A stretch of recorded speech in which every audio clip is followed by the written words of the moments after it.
Assalamualaikum warahmatullahi wabarakatuh. Perkenalkan, nama saya Muhammad Ralfi Rizky Wahyudi. Pada kesempatan kali ini, saya akan membuat video untuk praktikum mata kuliah pemrograman basis data untuk keperluan asesmen tengah semester. Di sini saya akan mengerjakan beberapa soal yang diberikan dari mata kuliah pemrograman basis data. Kita langsung ke soal pertama, di mana kita diberikan sebuah faktor pembelian barang dan kita diminta untuk melakukan tahap normalisasi dan penerapannya di SQL nanti. Untuk database yang akan saya gunakan di sini adalah MySQL dan toolsnya adalah PHPMyAdmin. Kita langsung membahas normalisasinya terlebih dahulu. Berikut adalah tahap normalisasi yang sudah saya analisis lakukan sebelumnya. Di sini pertama ada UNF dan first NF. Terlihat bahwa dari tahap antara UNF dan first NF ini sama, karena data dari dokumen itu sudah memenuhi syarat atomik sehingga UNF dan first NF itu memiliki struktur kolom yang sama. Perbedaannya hanya pada penetapan composite primary key di tahap first NF. Di mana pada kasus dari faktor ini, data dari dokumen aslinya itu sudah atomik sejak awal, tidak ada sel yang berisi lebih dari satu nilai, tidak ada repeating group dalam satu baris. Jadi UNF dan first NF-nya memang identik secara struktur. Perbedaannya hanya pada penetapan primary key, yaitu nomor faktor dan kode barang sebagai primary key-nya. Selanjutnya adalah second normal form, di mana syarat dari second normal form ini adalah sudah dalam bentuk first NF dan setiap atribut non-key bergantung penuh pada seluruh primary key. Tidak ada partial dependency dengan composite key, yaitu nomor faktor dan kode barang. Setelah dilakukan analisis dan normalisasi ke second normal form, ditemukan beberapa hal, yaitu pertama, atribut yang bergantung hanya pada nomor faktor, yaitu tanggal, jatuh tempo, tanggal jatuh tempo, kode supplier, nama supplier, dan total faktor itu dipindah ke tabel faktor yang terpisah. Kemudian atribut yang bergantung hanya pada kode barang, yaitu nama barang, itu dipindah ke tabel barang. Dan atribut yang bergantung pada kedua key, yaitu nomor faktor plus kode barang, yaitu kuantitas, harga, dan jumlah, itu tetap ada di tabel detail faktor. Berikut adalah tabel yang sudah kita lakukan tahap second NF. Di mana di sini ada tabel faktor dengan primary key berupa nomor faktor. Kedua ada tabel barang dengan primary key adalah kode barang, dan ada tabel detail faktor dengan foreign key, nomor faktor yang merujuk dari tabel faktor, dan kode barang yang mereferensikan dari primary key dari tabel barang, yaitu kode barang. Selanjutnya adalah tahap normal form, di mana syarat dari tahap ini adalah sudah dalam bentuk second NF dan tidak ada transitive dependency, yaitu atribut non-key bergantung pada atribut non-key yang lain. Di sini pada tabel faktor ditemukan bahwa kode supplier, di mana nama supplier itu bergantung pada kode supplier dan bukan pada nomor faktor. Dan ini termasuk pada transitive dependency, sehingga kita harus memisahkan ke tabel supplier. Di mana di tahap third NF ini kita membuat sebuah tabel baru, yaitu tabel supplier dengan primary key adalah kode supplier. Dan pada tabel faktor itu kita nama supplier dihapus dan diganti dengan foreign key dari primary key yang ada di tabel supplier, yaitu kode supplier. Kemudian tabel barang dan detail faktor itu tidak berubah dari tahap second NF sebelumnya, masih sama seperti ini. Kemudian selanjutnya adalah kita akan membahas hasil dari relasi tabel normalisasi dari hasil normalisasi yang sudah kita lakukan. Di sini ada tabel supplier dengan primary key kode supplier, kemudian ada tabel barang dengan primary key kode barang. Kemudian ada tabel faktor dengan primary key adalah nomor faktor dan dengan foreign key kode supplier, di mana relasinya itu adalah ke tabel supplier ke kolom kode supplier. Kemudian ada tabel detail faktor dengan primary key adalah ID dengan auto increment. Foreign key-nya adalah nomor faktor dan kode barang, di mana relasinya adalah ke tabel faktor dengan kolom nomor faktor dan ke tabel barang dengan kolom kode barang. Jadi total ada 4 tabel dari hasil normalisasi sampai ke tahap third NF yang sudah kita lakukan. Selanjutnya kita akan melakukan dari soal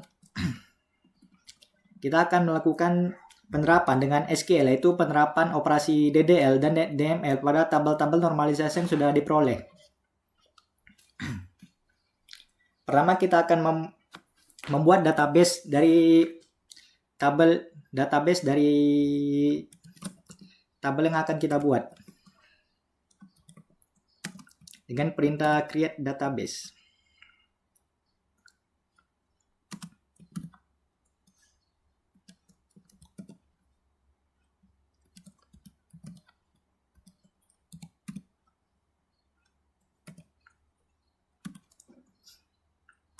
Kemudian di sini kita gunakan use untuk bisa menuju ke database-nya langsung untuk membuat tabelnya.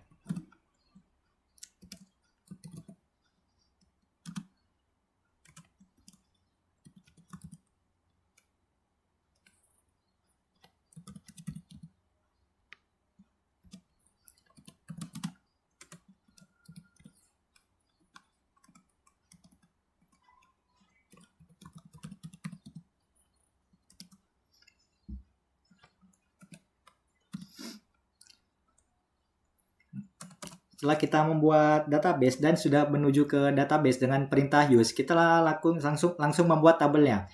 Di sini pertama kita akan membuat tabel supplier dari hasil normalisasi yang sudah kita lakukan. Di mana tabel supplier itu memiliki kolom berupa kode supplier sebagai primary key dan nama supplier.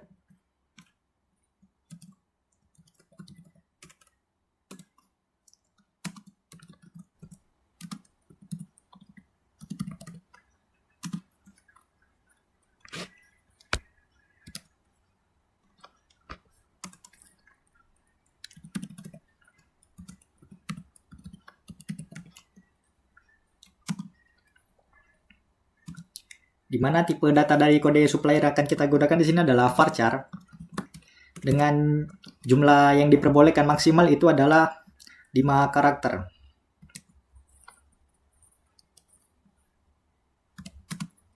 Dan karena kode supplier ini merupakan primary key, maka kita tambahkan primary key.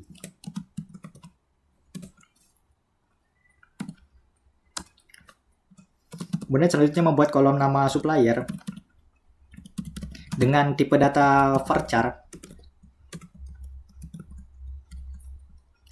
dengan maksimal karakter yang diperbolehkan adalah 50 karakter. Dan kita tambahkan di sini not null yang berarti kolom ini tidak boleh kosong dan harus terisi.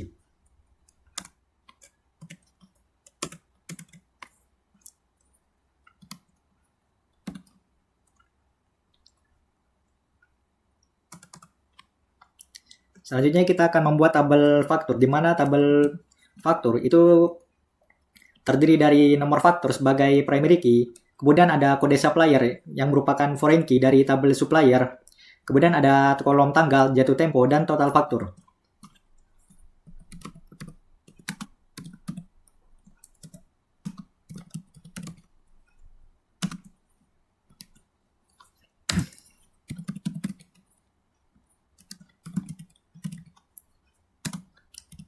Untuk tipe data dan nomor faktur yang akan kita gunakan di sini adalah integer, dan karena dia primary key, maka kita tambahkan primary key.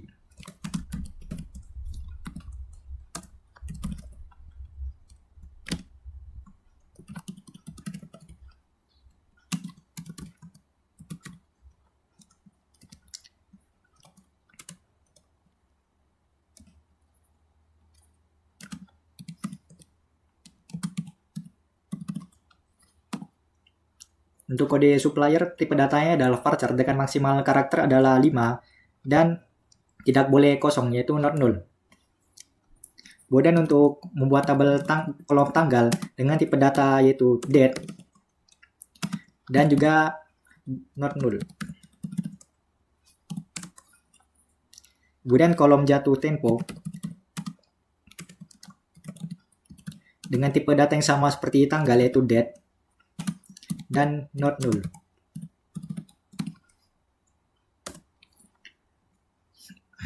Terakhir adalah kolom total faktur dengan tipe data desimal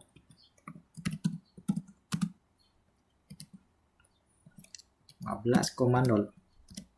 15,0 ini maksudnya adalah 15 itu berarti jumlah angka yang diperbolehkan, baik itu sebelum titik desimal ataupun sesudah titik desimal, yaitu angka maksimalnya adalah 15 digit.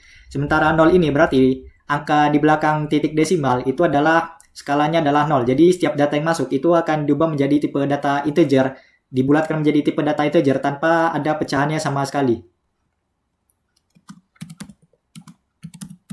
Kemudian kita tambahkan not null juga agar tidak boleh kosong.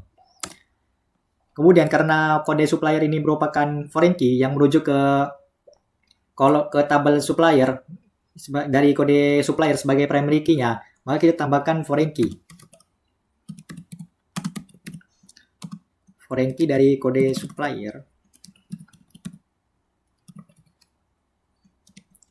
yang mengambil referensi dari tabel supplier dengan kolom kode supplier.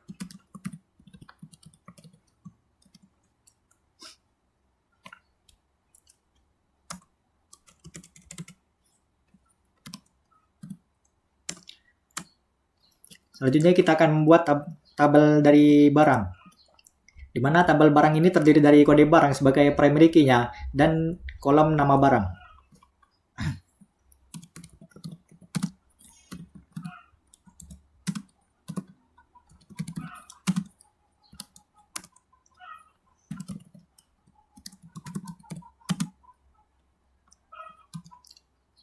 Untuk tipe data dari kode barang ini adalah varchar dengan maksimal karakternya adalah 5. Dan karena dia primary key, maka kita tambahkan primary key. Selanjutnya kita akan membuat kolom untuk nama barangnya. Nama barang dengan tipe data varchar juga. Dan maksimal karakternya kita tetapkan di sini adalah 100. Dan kita tambahkan not null agar datanya tidak kosong.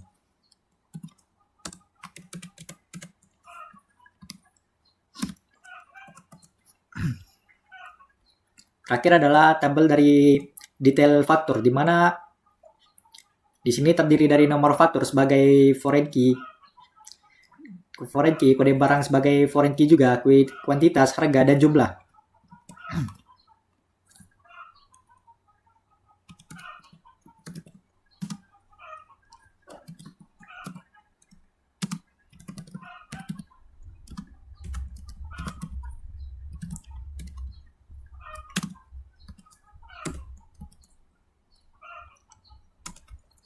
Untuk primary key dari tabel detail faktur ini, kita akan menggunakan ID dengan tipe data integer dan auto increment sebagai primary key-nya.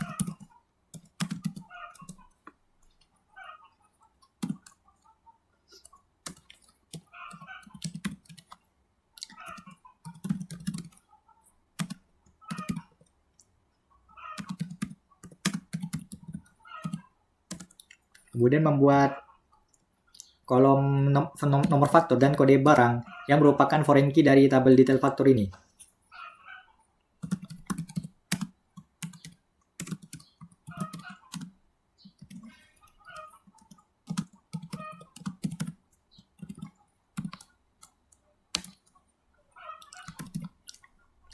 Kemudian membuat tabel quantity dengan tipe data integer dan kita tambahkan not null juga. Kemudian selanjutnya ada kolom harga dengan tipe data desimal.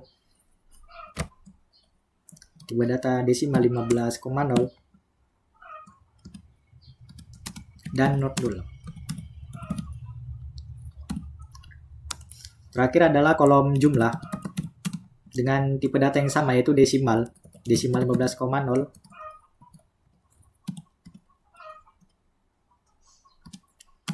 dan not null. Untuk foreign key kita tambahkan di sini foreign key-nya. Foreign key dari nomor faktur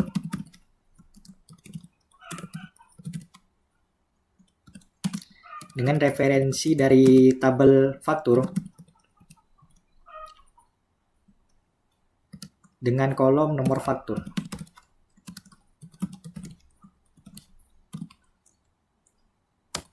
Kemudian foreign key untuk kode barang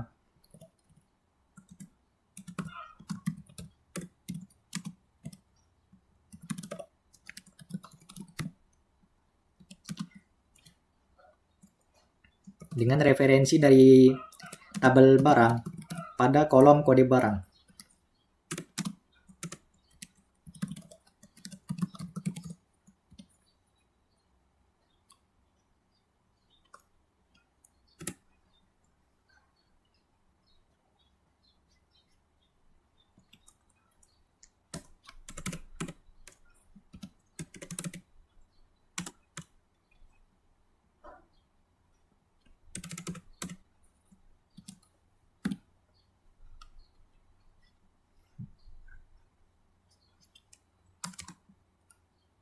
Kemudian kita akan mencoba untuk menampilkan tabelnya dengan perintah select from.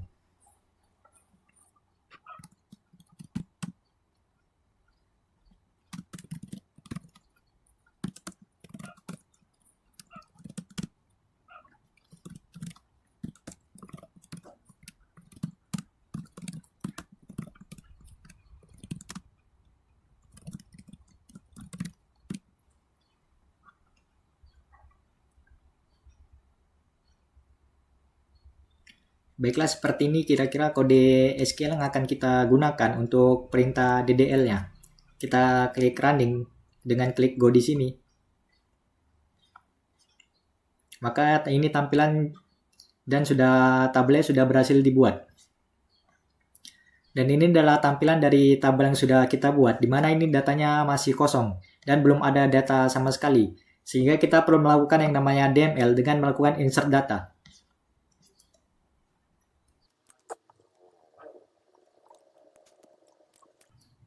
Pertama kita ke tabel supplier terlebih dahulu. Kemudian kita masukkan insert datanya dengan klik insert di sini.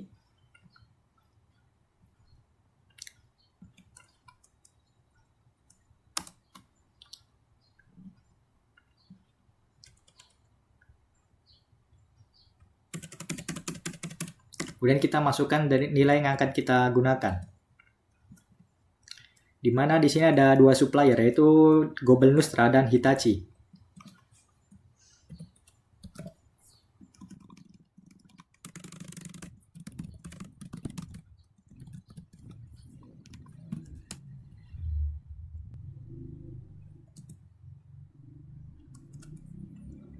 Kita masukkan data kedua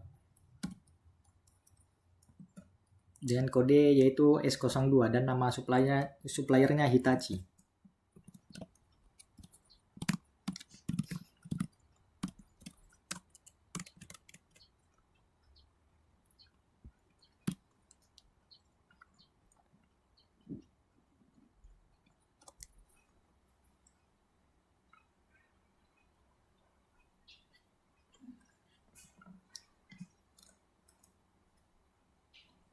Kemudian kita lihat hasil dari data yang sudah kita masukkan.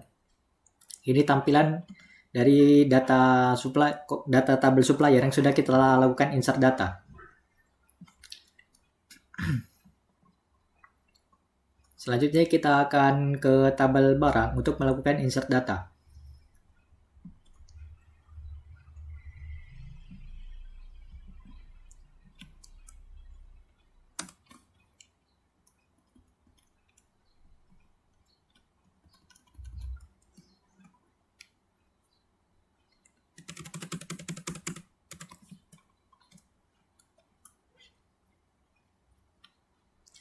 Di sini ada 3 baris data yang akan kita gunakan untuk insert data ke tabel barang.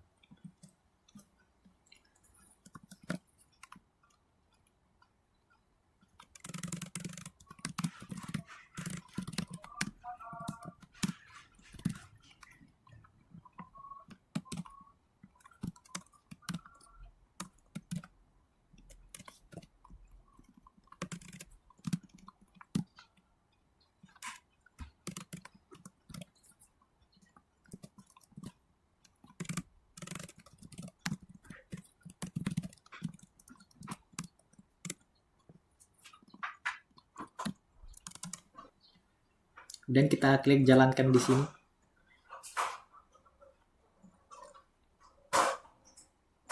Dan ini adalah tabel barang yang sudah kita lakukan insert data. Selanjutnya kita akan melakukan insert data pada tabel faktur.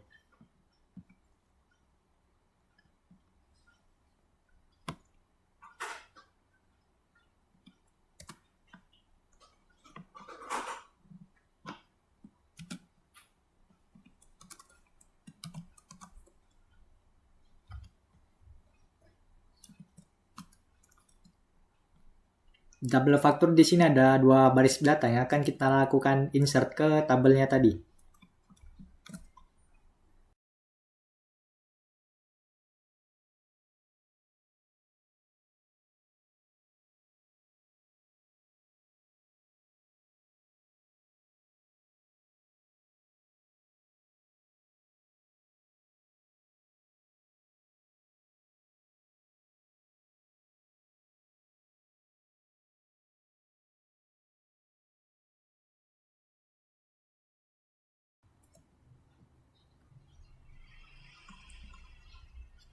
Oke, sudah berhasil. Dan ini adalah tabel faktur yang kita sudah lakukan insert data. Terakhir kita akan ke tabel detail faktur untuk melakukan insert data. Di mana di soal kita diminta untuk minimal 5 rekor data untuk DML. Jadi kita akan melakukan beberapa tambahan rekordan.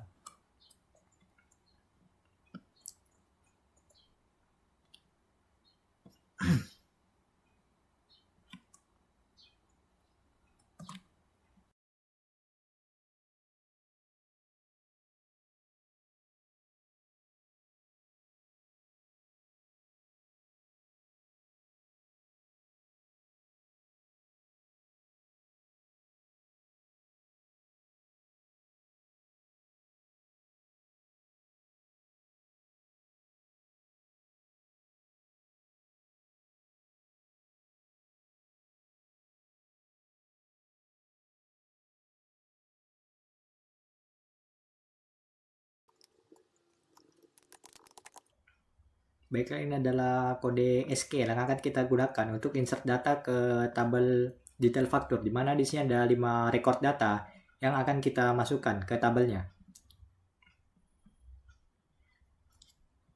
Oke, sudah berhasil. Kemudian kita lihat di tabel detail faktur. Maka seperti ini tampilan dari tabel detail faktur setelah kita lakukan insert data.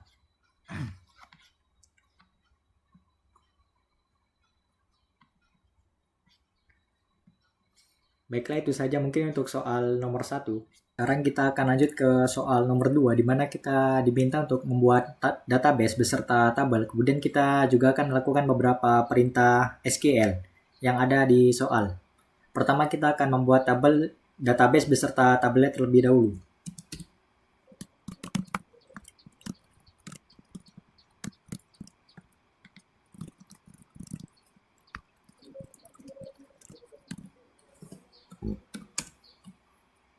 Kemudian kita gunakan perintah use untuk menuju ke database-nya.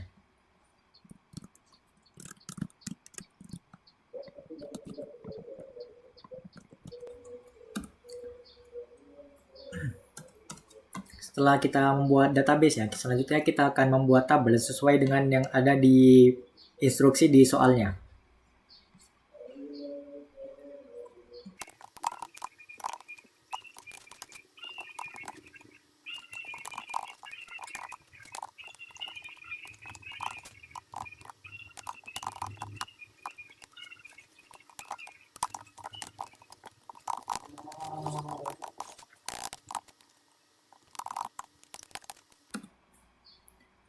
Baiklah, ini kode SQL untuk membuat tabelnya, di mana di sini nama tabelnya adalah pegawai, di mana terdapat 4 kolom dengan ID sebagai primary key-nya. Kemudian juga ada kolom nama, alamat, dan gaji. Selanjutnya, kita akan melakukan insert data berdasarkan data yang ada di soal.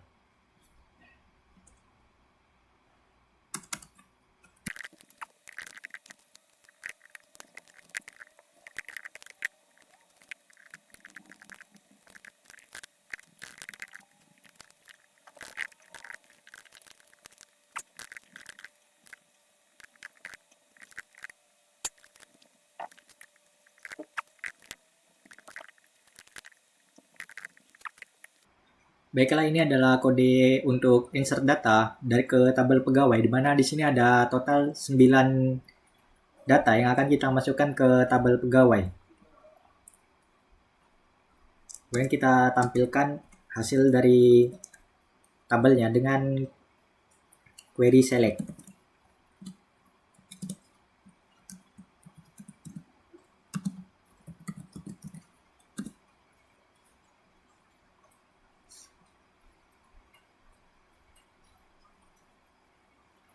Baiklah, sudah berhasil dan ini adalah tampilan dari tabel pegawai yang sudah kita buat dan masukkan datanya.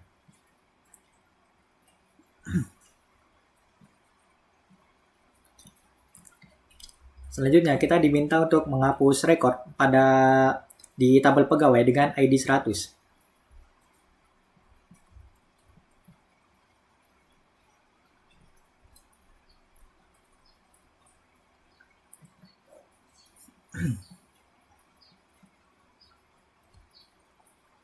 Untuk menghapusnya kita akan menggunakan query delete dengan from dari tabel pegawai, di mana akan menghapus pegawai dengan ID 100.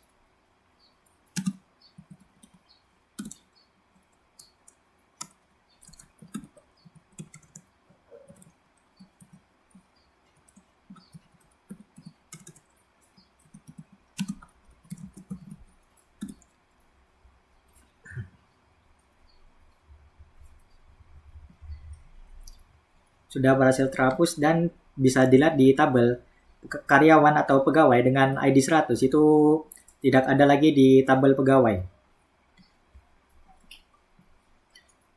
Selanjutnya kita akan melakukan update data untuk pegawai dengan ID 100 dan 102.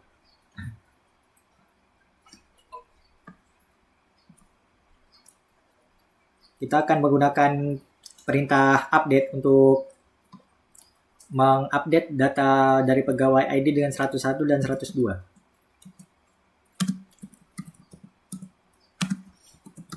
Kemudian kita gunakan perintah set untuk mencari nama dari pegawai yang kita ingin ubah.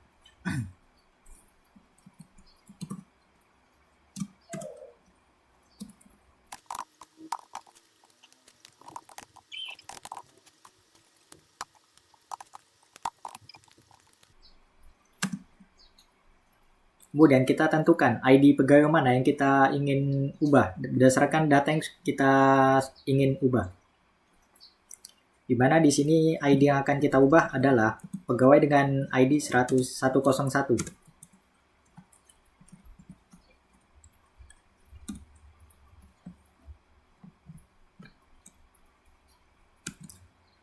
Kemudian kita lakukan hal yang sama untuk pegawai dengan ID 102.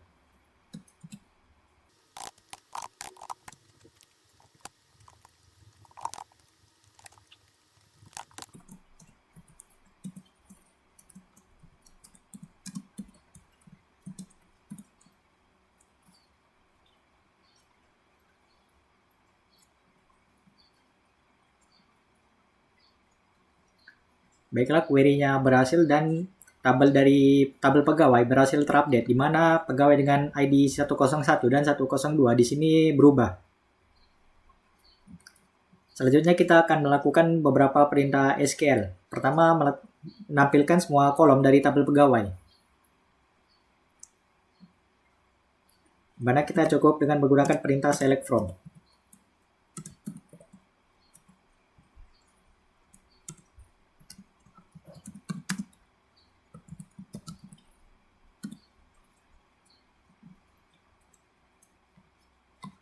Ini hasil dari query select from dari tabel pegawai. Kemudian kita diminta untuk memilih menampilkan kolom dengan nama dan gaji dari tabel pegawai. Gimana? Berbeda dengan sebelumnya, kita akan menggunakan perintah select pada kolom tertentu yang ingin kita tampilkan datanya. Gimana? Yang ingin tampilkan adalah kolom nama dan gaji.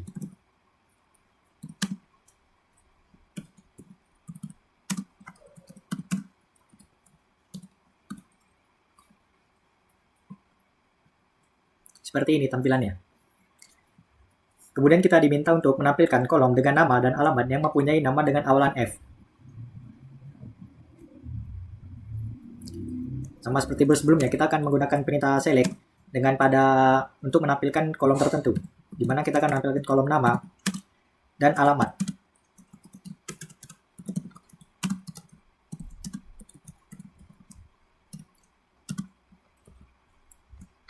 Kemudian untuk mencari nama dengan awalan F, kita akan menggunakan perintah berupa like. Seperti ini, like dengan awalan F.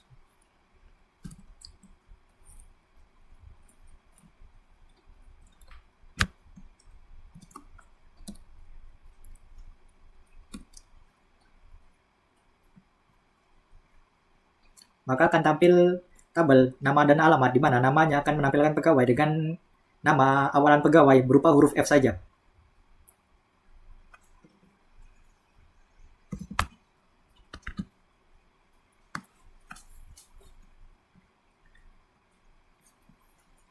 Kemudian selanjutnya kita diminta untuk menampilkan kolom nama dan alamat dari pegawai yang memiliki nama dengan akhiran N.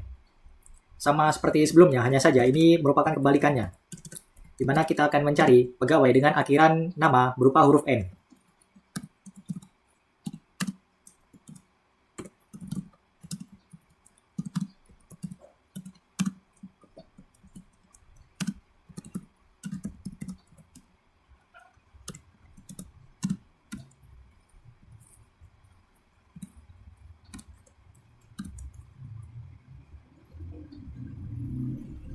Maka hasilnya query akan menghasilkan tabel berupa nama dan alamat dengan nama pegawai akhiran huruf N. Selanjutnya kita diminta untuk menampilkan kolom nama dan gaji yang mempunyai gaji di atas 15.000. Di mana kita akan menggunakan query select lagi.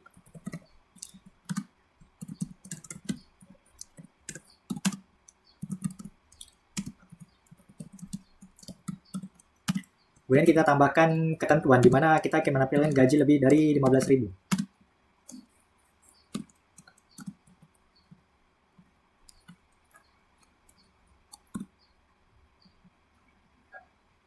Maka seperti ini hasilnya. Selanjutnya kita akan mencari kolom nama, alamat, dan gaji yang bergaji di atas 13.000 dan beralamat di Surabaya. Sama seperti sebelumnya, tapi kali ini ada beberapa tambahan, di mana kita akan menggunakan query select lagi.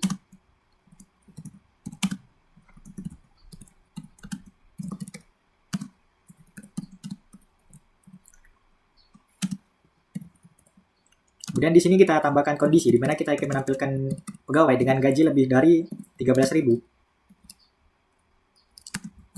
dan alamatnya Surabaya.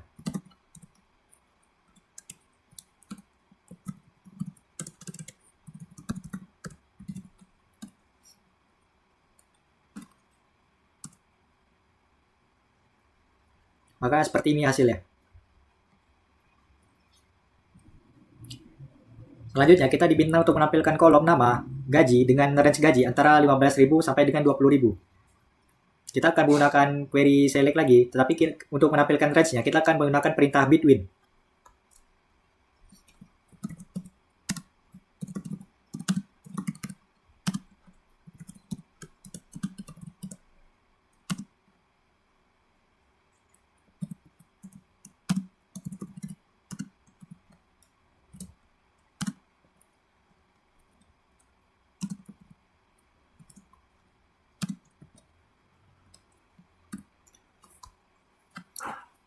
Perintah between ini akan menentukan batas bawah di mana grup 15.000 sebagai gaji dari pegawainya dan batas atas untuk menampilkan gaji pegawainya berupa 20.000. Kemudian kita klik tampilkan. Maka hasilnya seperti ini. Terakhir kita diminta untuk menampilkan gaji dengan agregasi seperti max, min, dan rata-rata dari tabel pegawai. Kita gunakan query select lagi. Kemudian kita tambahkan perintah agregasi.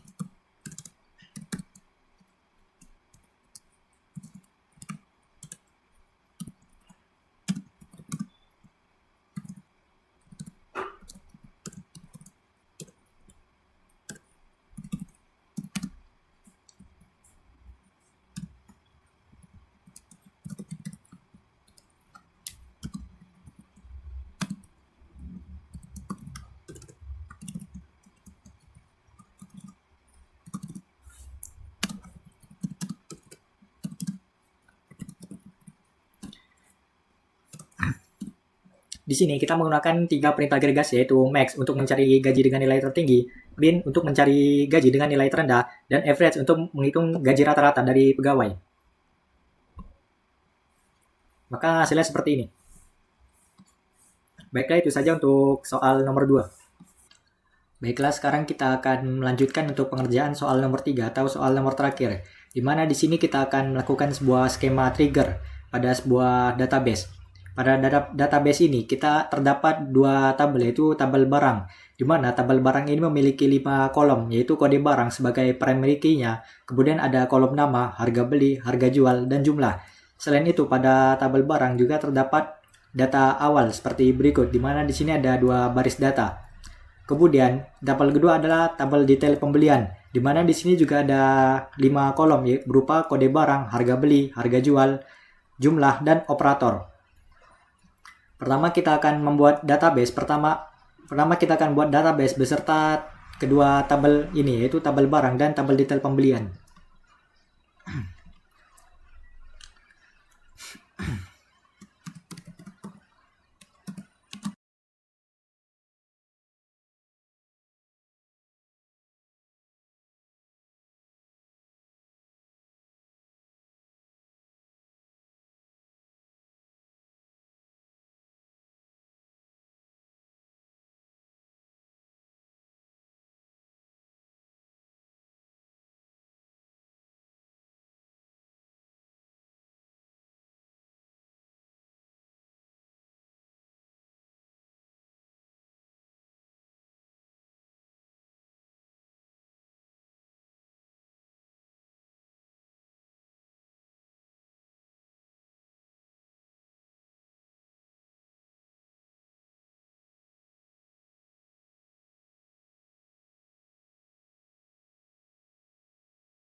Baiklah, kita sudah berhasil membuat database beserta kedua tabel yang diperlukan, yaitu tabel barang dan tabel detail pembelian.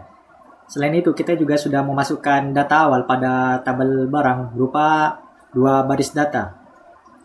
Sementara untuk tabel detail pembelian itu masih belum ada data awalnya. Selanjutnya kita akan membuat trigger yang berfungsi untuk mengupdate jumlah barang.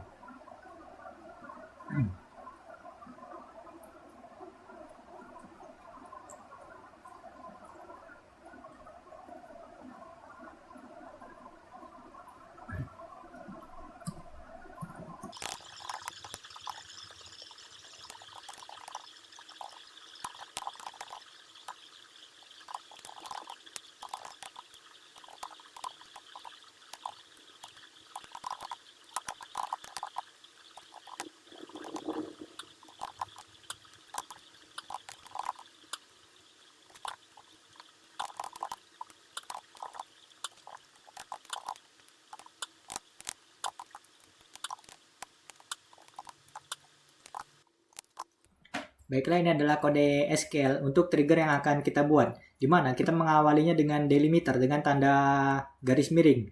Kemudian kita membuat trigger dengan nama stok barang, di mana trigger ini akan dieksekusi sebelum insert ke tabel detail pembelian.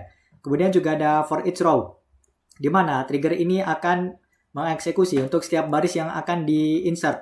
Kemudian ada begin untuk memulai body trigger, di mana pada bagian ini akan memastikan bahwa jumlah 0 itu akan dianggap sebagai 0 sebelum dilakukan penjumlahan. Kemudian new jumlah, ini berarti adalah jumlah dari baris yang akan di-insert. Kemudian ada where kode barang sama dengan new kode barang. Ini memastikan bahwa hanya data barang yang sesuai saja yang akan di-update. Kemudian diakhiri dengan end untuk mengakhiri body trigger, dan terakhir diakhiri dengan delimiter dengan tanda titik koma. Kemudian kita coba jalankan, maka trigger sudah berhasil dibuat. Kemudian kita diminta untuk melakukan penambahan data ke tabel detail pembelian, di mana kita akan menggunakan perintah insert into ke tabel detail pembelian.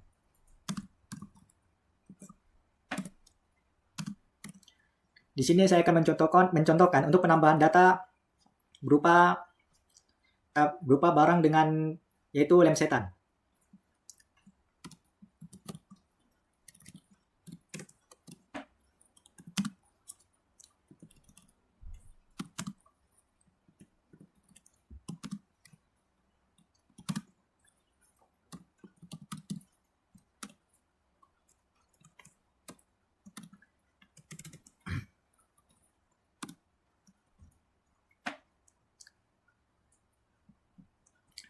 Kemudian kita akan melakukan pengecekan nilai pada tabel barang, di mana kita akan menggunakan select.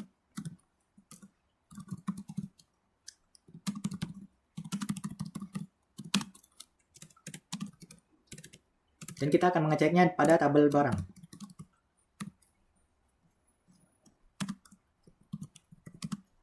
Pada tabel barang dengan kode barang yaitu kode barang dari lem setan yaitu LST001.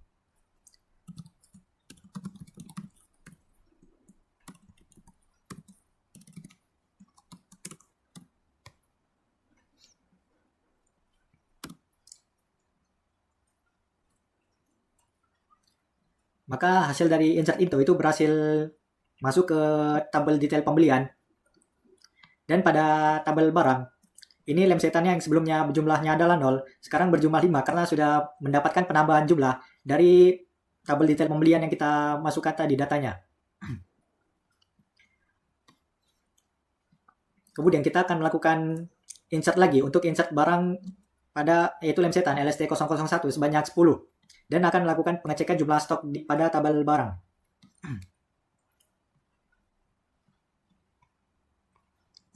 Pertama kita menggunakan insert into untuk memasukkan datanya.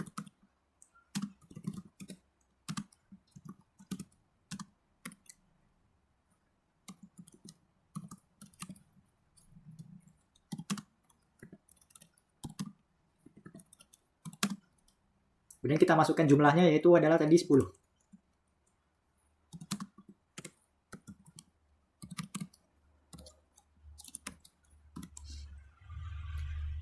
Kemudian kita lakukan pengecekan lagi pada tabel barang untuk mengecek apakah terjadi penambahan.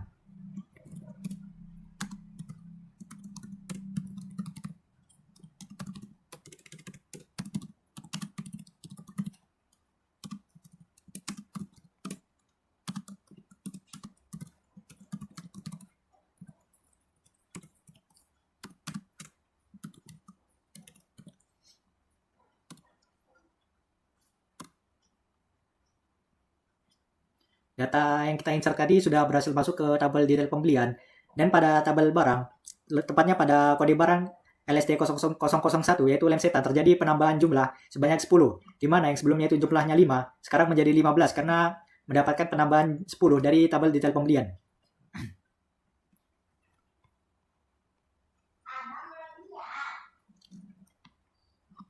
Baiklah, mungkin itu saja untuk soal nomor 3 dan praktikumnya sudah berakhir. Mungkin itu saja pengerjaan praktikum untuk mata kuliah pemrograman basis data dari saya. Sekian, terima kasih.